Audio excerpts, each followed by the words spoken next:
കേരളത്തിന്റെ മുഖ്യമന്ത്രിയായി AICC VD. സതീശനെ പ്രഖ്യാപിച്ചു കഴിഞ്ഞപ്പം വി.ഡി. സതീശൻ ആദ്യം വിളിച്ചത് ലീഗിനെ, അതായത് മുസ്ലിം ലീഗിനോടാണ് കടപ്പാട് അറിയിച്ചത്. ആദ്യം വിളിച്ചത് പാണക്കാട് സാദിഖ് അലി ശിഹാബ് തങ്ങളെ വിളിച്ച് നന്ദി അറിയിച്ചു. കാരണം ലീഗിന്റെ വലിയൊരു പിന്തുണ സതീശനുണ്ടായിരുന്നു, തുടക്കം മുതലേ ഉണ്ടായിരുന്നു. പിന്നീട് ഈ പറയുന്ന പോലെ പാറ പോലെ ഉറച്ചു നിന്നു എന്ന് പറയാം. ലീഗ് സതീശന് വേണ്ടി മാത്രമാണ് അവര് നിലകൊണ്ടത്. അപ്പൊ അതിന്റെ നന്ദി സതീശൻ അറിയിച്ചു. അപ്പൊ കഴിഞ്ഞ ദിവസം കെ സുരേന്ദ്രന്റെ ഒരു ഫേസ്ബുക്ക് പോസ്റ്റും ഉണ്ടായിരുന്നു. അതായത് ആദ്യം പോയി പാണക്കാട് തറവാട്ടിലായിരിക്കും നന്ദി അറിയിച്ച് തിരിച്ചു വരിക എന്ന് പറഞ്ഞിട്ടുള്ളത്. അപ്പൊ ഇതിനെ രണ്ടിനെയും കൂടെ നമ്മൾ കണക്ട് ചെയ്യുവാണെങ്കിൽ നമുക്ക് ഇതിനെ എങ്ങനെ കാണാൻ പറ്റും? ഇത് സത്യത്തിൽ ഈ ഒരു പോക്ക് നമുക്ക് അല്പം ഭയത്തോടു കൂടി തന്നെ വേണം കാണാം. കാരണം എന്താണെന്ന് ചോദിച്ചാൽ AICCക്ക് അതിൻ്റെതായ ചില ചിട്ടവട്ടങ്ങളുണ്ട്. മീൻസ് ഒരാളെ തെരഞ്ഞെടുക്കുന്ന കാര്യത്തിലാണെങ്കിൽ പോലും AICC തന്നെ ഹൈക്കമാൻഡ് എന്നൊക്കെ പറഞ്ഞ വെറും ബ്ലണ്ടറാണ്. ഈ AICC എന്ന് പറഞ്ഞു കഴിഞ്ഞാൽ തന്നെയും അപ്പനും പിന്നെ ഞാനും പിന്നെ അപ്പന്റെ സഹോദരിയും എന്ന് പറയുന്ന സെറ്റപ്പാണത്. അപ്പം ഇങ്ങനെ വരുന്ന ഒരു സാഹചര്യത്തിൽ ഹൈക്കമാൻഡ് അതിൻ്റെതായ ചില പ്രൊസീജിയർ ഉണ്ട് ഒരാളെ തെരഞ്ഞെടുക്കുന്നതിൽ. അപ്പം സ്വാഭാവികമായിട്ടും ഒരു മുഖ്യമന്ത്രിയെ തെരഞ്ഞെടുക്കുക എന്ന് പറഞ്ഞാൽ MLA-മാരുടെ പിന്തുണ പരിഗണിച്ചുകൊണ്ടാണ്. അപ്പൊ 46 MLA-മാരുടെ പിന്തുണ പരിഗണിച്ചുകൊണ്ട് KC വേണുഗോപാൽ അവിടെ ഉണ്ടായിരുന്നു. പക്ഷെ KC വേണുഗോപാൽ നിലവിൽ MLA അല്ല എന്നൊരു വേറൊരു പ്രശ്നവും കൂടിയുണ്ട്. പിന്നെ ഇതിന്റെ മുന്നിൽ നിൽക്കുന്ന ഒന്ന് രണ്ട് കാര്യങ്ങൾ എന്ന് വെച്ച് കഴിഞ്ഞാൽ ഒരു 2 ഉപതെരഞ്ഞെടുപ്പുകളെ പിന്നീട് കേരളത്തിന് ഫേസ് ചെയ്യേണ്ടി വരും. അത് ഉണ്ടായേക്കാവുന്ന കാലതാമസങ്ങളും കാലവിളമ്പും അതോടൊപ്പം തന്നെ ഉണ്ടാകുന്ന സാമ്പത്തിക പ്രശ്നങ്ങൾ ഇതൊക്കെ ഇതിനകത്ത് വരും. അപ്പൊ ഇങ്ങനെയുള്ള ഒരുപാട് കാര്യങ്ങൾ പരിഗണിച്ചുകൊണ്ടാണ് വി.ഡി. സതീശനെ തൽക്കാലം വി.ഡി. സതീശനെ മുഖ്യമന്ത്രിയായി നിയോഗിച്ചത് എന്ന തരത്തിലാണ് പൊതുവിൽ നമ്മൾ മനസ്സിലാക്കുന്ന ഒരു കാര്യം. എന്നാൽ പല കേന്ദ്രങ്ങളിൽ നിന്നും ഈ പറയുന്ന മുസ്ലിം ലീഗിനെ കൂട്ടിച്ചേർത്തുകൊണ്ടും ജമാഅത്ത് ഇസ്ലാമിയെ കൂട്ടിച്ചേർത്തുകൊണ്ടും വലിയ തോതിലുള്ള ഒരു പ്രചരണം നടക്കുന്നുണ്ട്. പ്രധാനമായും ഞാൻ മനസ്സിലാക്കുന്നത് ഇപ്പോൾ നമുക്കറിയാം കെ സുരേന്ദ്രന്റെ ഒരു ഫേസ്ബുക്ക് പോസ്റ്റ് നമ്മൾ കഴിഞ്ഞ ദിവസം ചർച്ച ചെയ്തിരുന്നു. പിന്നെ ഇപ്പോൾ അങ്ങനെ ഉണ്ടായി കഴിഞ്ഞാൽ മുഖ്യമന്ത്രി സ്ഥാനത്തേക്ക് വി.ഡി. സതീശൻ അല്ലെങ്കിൽ ആരായിരുന്നില്ല, വി.ഡി. സതീശൻ എന്നുള്ള മാത്രമല്ല ആര് മുഖ്യമന്ത്രി ആയി കഴിഞ്ഞാലും ആ മുഖ്യമന്ത്രി നേരെ പോവുക പാണക്കാട് തങ്ങളെ കാണാനും അവിടെ ചെന്ന് അനുഗ്രഹം വാങ്ങിയതിനു ശേഷം മാത്രമേ അയാൾ തിരുവനന്തപുരത്ത് വരികയുള്ളൂ എന്നും അല്ലെങ്കിൽ ക്ലിഫ് ഹൗസിൽ പോയി താമസമാക്കുകയുള്ളൂ എന്നും സെക്രട്ടേറിയറ്റ് വന്ന് കയറുകയുള്ളൂ എന്നും പറയുന്ന തരത്തിലുള്ള ഒരു വലിയ പ്രചരണമാണോ ഇതിന്റെ ഒരു പിന്നിൽ എന്താണെന്ന് നമുക്കറിയില്ല. പക്ഷേ ഈ പ്രചരണം ശ്രദ്ധിക്കപ്പെടാൻ പോകുന്നത് കേരളത്തിൽ മാത്രമല്ല, ഇതൊരു ദേശീയ തലത്തിൽ ശ്രദ്ധിക്കാൻ പോകുന്ന ഒരു ഇടപാടാണ് എന്നുള്ളതാണ്. ഇന്നിപ്പം പലരുടെയും പ്രതികരണങ്ങൾ വന്നു തുടങ്ങാൻ സമയമായിട്ടില്ല. അപ്പം പലരുടെയും ഇനി ഫേസ്ബുക്കിൽ നോക്കിക്കഴിഞ്ഞാലും എല്ലാം ഈ രീതിയിലുള്ള പലതരത്തിലുള്ള പ്രതികരണങ്ങൾ വരും. അതായത് ഒരു ന്യൂനപക്ഷത്തെ കോട്ട് ചെയ്തുകൊണ്ട് അല്ലെങ്കിൽ ന്യൂനപക്ഷവുമായി വി.ഡി. സതീശനെ ചേർത്ത് കെട്ടിക്കൊണ്ട് ഒരു വലിയ തോതിലുള്ള ഒരു പ്രചരണം ദേശീയ തലത്തിൽ ഉണ്ടാകാനുള്ള സാധ്യത നമ്മൾ മുന്നിൽ കാണേണ്ടതുണ്ട്. അപ്പോ ഇനിയിപ്പോ പൊതുമരാമത്ത് വകുപ്പ് സാധാരണഗതിയിൽ മുസ്ലിം ലീഗിനാണ് കൊടുക്കുന്നത്.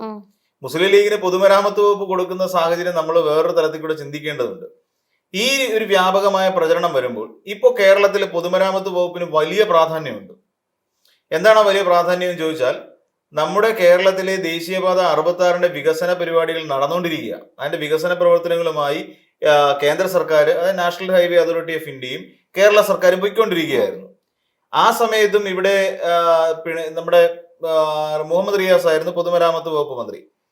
ഇവിടെ കൃത്യമായി നിതിൻ ഗഡ്കരിയുമായി കമ്മ്യൂണിക്കേറ്റ് ചെയ്തുകൊണ്ട് അതിന്റെ നിർമ്മാണ പ്രവർത്തനങ്ങൾ, അതായത് പൻവേൽ മുതൽ കന്യാകുമാരി വരെ നീളുന്ന ഈ ഒരു ഹൈവേയുടെ വികസന പരിപാടികൾ നടത്തിക്കൊണ്ടിരിക്കുന്നു. ഇത് നാളെ വേറൊരു തലത്തിലാണ് സംഭവിക്കാൻ പോകുന്നത്. ഇപ്പൊ സാധാരണഗതിയിൽ മുസ്ലിം ലീഗിന്റെ ഒരാൾക്കാണ്, അത് മുസ്ലിം ആണോ എന്നുള്ള മുസ്ലിം ലീഗിന്റെ ഒരാളായിരിക്കും. ഇപ്പൊ നമ്മൾ ഇബ്രാഹിം കുഞ്ഞിനായിരുന്നു കഴിഞ്ഞ 2016 വരെയുള്ള പിന്നെ ഇത് ആ പാലാരിവട്ടം പാലം പിന്നീട് പൊളിക്കേണ്ട ഒരു ഗതികേടൊക്കെ ഉണ്ടായി അദ്ദേഹത്തിന്റെ കാലത്തായിരുന്നു. അപ്പം എന്ന് പറയുന്ന പോലെ മുസ്ലിം ലീഗിന് പൊതുമരാമത്ത് വകുപ്പ് കൊടുത്തു കഴിയുമ്പോൾ ഇങ്ങനെ ഒരു പരാമർശം കേരളത്തിന്റെ എയറിൽ കിടന്ന് കറങ്ങിയാൽ, അതായത് മുസ്ലിം ലീഗിന് വേണ്ടിയിട്ടാണ് കോൺഗ്രസ് പാർട്ടി നിലകൊള്ളുന്നത്, അല്ലെങ്കിൽ സംസ്ഥാന സർക്കാർ മുസ്ലിം ലീഗ് പറയുന്നത് കേട്ടിട്ടാണ്, അല്ലെങ്കിൽ ന്യൂനപക്ഷ പാർട്ടി പറയുന്നത് കേട്ടിട്ടാണ് ഈ രീതിയിൽ ഓരോ കാര്യങ്ങൾ ചെയ്യുന്നത് എന്ന് പറയുന്ന ഒരു നരേറ്റീവ് ഇവിടെ സൃഷ്ടിക്കപ്പെട്ടാൽ അത് നമ്മുടെ പൊതുമരാമത്തിനുമായി ബന്ധപ്പെട്ടിട്ടുള്ള എല്ലാ വികസന പ്രവർത്തനങ്ങൾക്കും കേന്ദ്ര സർക്കാരുമായി ബന്ധപ്പെട്ട വികസന പ്രവർത്തനങ്ങൾക്ക് തടസ്സമായി മാറാൻ സാധ്യതയുണ്ട്. ഇത് ഒരു സാധ്യതയാണ് ഞാൻ പറയുന്നത്. അങ്ങനെ ആവണം എന്നില്ല, അങ്ങനെ ആവാതിരിക്കട്ടെ. അപ്പം അങ്ങനെ വരുന്ന സമയത്ത് നമ്മുടെ ഈ ദേശീയപാത വികസനം നമുക്ക് ചിലപ്പോൾ ഒരു വിദൂര സ്വപ്നമായി മാറാനുള്ള സാധ്യതകൾ നമ്മുടെ മുന്നിലുണ്ട്. അപ്പൊ അതെല്ലാ മേഖലകളെയും ബാധിക്കും. വ്യവസായവുമായി ബന്ധപ്പെട്ടാണെങ്കിൽ വ്യവസായ മന്ത്രി പി കെ കുഞ്ഞാലിക്കുട്ടിയാണ്. അപ്പൊ ആ തരത്തിലുള്ള ഒരു നീക്കുപോക്കുകളും അവിടെ ഉണ്ടാകാൻ സാധ്യതയുണ്ട്.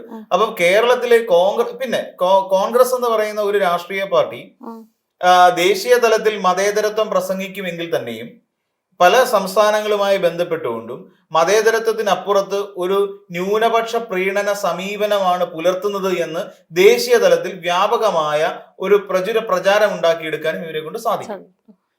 അപ്പം സ്വാഭാവികമായും അവിടെ ഈ പറയുന്ന പോലെ മറ്റ് സംസ്ഥാനങ്ങളിൽ ഹൈന്ദവ ഭൂരിപക്ഷമുള്ള അല്ലെങ്കിൽ സാമുദായിക പ്രബലന്മാരെന്ന് പറയുന്ന ഹൈന്ദവ ഭൂരിപക്ഷമുള്ള പ്രദേശങ്ങളിൽ കോൺഗ്രസിന് അത് വലിയ തട്ടുകേടും വീഴ്ചയും സംഭവിക്കുന്നതിന് കാരണമായി തീരും. ആ രീതിയിലാണ് ഇപ്പൊ പൊയ്ക്കൊണ്ടിരിക്കുന്നത്. ശരിക്കും പറഞ്ഞാൽ നമുക്ക് കഴിഞ്ഞ 2021 തെരഞ്ഞെടുപ്പിൽ ഈ രീതിയിൽ സാമുദായികമായ ഒരു വലിയ പ്രശ്നം ഉണ്ടായിട്ടില്ല. 2001 തെരഞ്ഞെടുപ്പുമായി ബന്ധപ്പെട്ട് നമ്മൾ പരിശോധിക്കുകയാണെന്നുണ്ടെങ്കിൽ അവിടെ സാമുദായികമായ ഒരു ധ്രുവീകരണം ഉണ്ടായിട്ടില്ല. സാമുദായികമായ ആരെയും പ്രീണിപ്പിക്കേണ്ട ഒരു ഗതികേട് CPM-നോ അല്ലെങ്കിൽ ഇടത് പാർട്ടികൾക്കോ ഉണ്ടായിരുന്നില്ല. വളരെ കൃത്യമായ ഒരു മുഖ്യമന്ത്രി വരുന്നു. ആ മുഖ്യമന്ത്രിക്കകത്ത് അവിടെ മുസ്ലിം വേണമെന്നോ ഹിന്ദു വേണമെന്നോ തീയം വേണമെന്നോ അങ്ങനെയുള്ള യാതൊരു തരത്തിലുമുള്ള ഒരു പ്രതിസന്ധിയും ഇല്ലാത്ത രീതിയിലാണ് മന്ത്രിസഭ രൂപീകരിക്കുകയും മന്ത്രിമാരെ തിരഞ്ഞെടുക്കുകയും ചെയ്തത്. അപ്പം ഇങ്ങനെ ഒരു വ്യാപകമായി പല മാധ്യമങ്ങളിലും ഈ തരത്തിലുള്ള ഒരു പ്രചരണം നടക്കുന്നുണ്ട്. അപ്പം VD സതീശൻ എന്ന് പറയുന്ന ഒരാൾ ഒരു ന്യൂനപക്ഷത്തിനെ ഏറ്റവും കൂടുതൽ ന്യൂനപക്ഷം കൂടുതൽ താല്പര്യമുള്ള ഒരാളാണെന്ന് വരുത്തി തീർക്കുകയും ഇതുമൂലം നമ്മുടെ കേരളത്തിൽ ഉണ്ടായേക്കാൻ പോകുന്ന വേറൊരു കമ്മ്യൂണലായിട്ടുള്ള ഒരു വലിയ പ്രതിസന്ധി ഉണ്ടാവാനും സാധ്യതയുണ്ട്. ഇപ്പൊ തന്നെ NSS അടക്കമുള്ള സംഘടനകള് മുസ്ലിം ലീഗിന്റെ ഈ ഇടപെടലിനെ നെഗറ്റീവായിട്ട് തന്നെയാണ് കാണുന്നത്. അതിനെ കടുത്ത ഭാഷയിൽ വിമർശിച്ചുകൊണ്ട് NSS വന്നിട്ടുണ്ട്. കോൺഗ്രസ് ഇപ്പോൾ എടുത്ത ഈ നിലപാടിനെ ശക്തമായിട്ടാണ് അവർ വിമർശിക്കുന്നത്. അപ്പം അങ്ങനെ വരുന്ന സാഹചര്യമൊക്കെ നമ്മൾ ഇതിനകത്ത് കൂട്ടിച്ചേർത്ത് വായിക്കണം. മുസ്ലിം ലീഗിന്റെ ഇടപെടൽ, അതോടൊപ്പം തന്നെ ഈ പറയുന്ന NSSന്റെ എതിർപ്പ്. അവർക്ക് NSSന്റെ എതിർപ്പ് വരാൻ സ്വാഭാവികമായിട്ട് ഹിന്ദു സമൂഹത്തിന് വില കൊടുക്കുന്നില്ല എന്ന് പറയുന്ന അതിലേക്ക് കൂടുതൽ സർക്കാരിൽ ഇപ്പൊ കൂടുതൽ ഇൻഫ്ലുവൻസ് ചെലുത്താൻ കഴിയുന്ന ആർക്കാണ്? മുസ്ലിം ലീഗിനാണ്.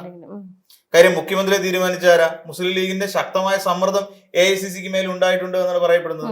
അപ്പം ഇങ്ങനെയൊക്കെ പറയുന്ന ഒരു കമ്മ്യൂണൽ ആയിട്ടുള്ള ഒരു വലിയ പ്രതിസന്ധിയിലേക്ക് ഇത് പോയി കഴിയുമ്പോൾ രണ്ട് തരത്തിലുള്ള ഒരു കമ്മ്യൂണൽ പ്രോബ്ലം നമ്മുടെ കേരളത്തിൽ ഉണ്ടാകാൻ, എന്ന് വെച്ചാൽ ഒരു റയട്ട് എന്നുള്ള നിലയിലേക്കൊന്നും അല്ല പറയുന്നത്, അതൊരു വലിയ പ്രശ്നത്തിലേക്കൊന്നല്ല പറയുന്നത്, ഒരു ഭരണ പ്രതിസന്ധി എങ്കിലും ഉണ്ടാകുന്നതിന് ഇടയായി മാറും എന്നുള്ളതാണ് നമുക്ക് ഈ ഇപ്പോഴത്തെ ഒരു പരിസ്ഥിതിയിൽ നിന്ന് മനസ്സിലാക്കാൻ സാധിക്കുന്നത്.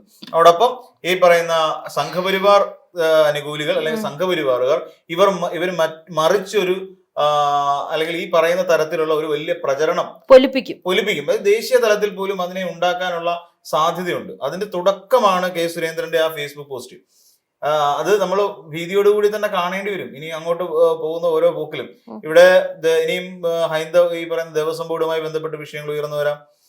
അങ്ങനെ നിരവധി ആയ വിഷയങ്ങൾ. കാരണം ദേവസ്വം ബോർഡുമായി ബന്ധപ്പെട്ട് ഇനി എന്ത് വിഷയവും ഇപ്പൊ നമുക്കറിയാം. സ്വർണ്ണക്കൊള്ള എന്ന് പറയുന്ന ഒരു കേസിൽ ഇപ്പൊ VD സതീശൻ അത് CPM-നെ എന്താ പറയാ ചുരുട്ടാൻ വേണ്ടി കൊണ്ടുവന്നതാണെങ്കിലും അതൊടുവിൽ പറഞ്ഞു വന്നപ്പോൾ അതിൽ സോണിയാഗാന്ധി വരെ പിടിയിലാവുന്ന ഒരു അവസ്ഥയിലേക്ക് എത്തി.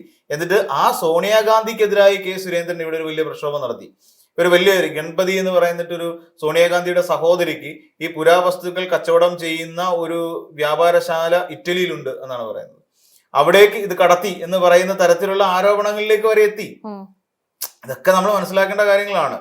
അവിടെ ഇതിന്റെ പേര് വരെ ഗണപതി എന്നാണ് അതിന്റെ പേരെന്നാണ് പറയുന്നത്. ഇത് കൂടാതെ സോണിയാഗാന്ധിയുടെ വീട്ടിലേക്ക് BJP-ക്കാരുടെ ഒരു വലിയ മാർച്ച് തന്നെ സംഘടിപ്പിക്കുകയും ചെയ്തു, സമരം. അപ്പം ഇത് ആലോചിച്ച് നോക്കണം. ഈ ശബരിമല സ്വർണ്ണക്കൊള്ള ഇവിടെ നിൽക്കുന്ന സാഹചര്യത്തിൽ ആ സ്വർണ്ണക്കൊള്ളയുടെ പച്ച എവിടെ, അല്ലെങ്കിൽ ആ സ്വർണ്ണക്കൊള്ളയുമായി ബന്ധപ്പെട്ടുകൊണ്ട് ശരിക്കും കോൺഗ്രസിന്റെ സമുന്നത നേതാവായ സോണിയാഗാന്ധി വരെ കുറ്റക്കാരി എന്ന് പറയുന്ന ഒരു അവസ്ഥയിലേക്ക് BJP ഒരു നരേറ്റീവ് സൃഷ്ടിച്ചെടുത്തു വെച്ചിരിക്കുന്ന സമയമാണ്. ഈ സമയത്ത് തന്നെയാണ് ഈ പറയുന്ന നമ്മുടെ ഇവര് എന്താ പറയുന്നത് മുസ്ലിം ലീഗ് ഇവിടെ അവരുമായിട്ട് കണക്ട് ചെയ്തുകൊണ്ട് VD സതീശനെ ഇത് ഏൽപ്പിക്കുകയും ചെയ്യുന്നു. അപ്പൊ ഇത് വളരെ ക്ലിയർ ആയിട്ടുള്ള അല്ലെങ്കിൽ വലിയ തരത്തിൽ ഇനിയും ഒരു പ്രചരണം സംഭവിക്കാൻ സാധ്യതയുള്ള ഒരു വിഷയമായി തന്നെ ഇത് നിലനിൽക്കും എന്നുള്ളതാണ് എൻ്റെ ഒരു വിചാരം.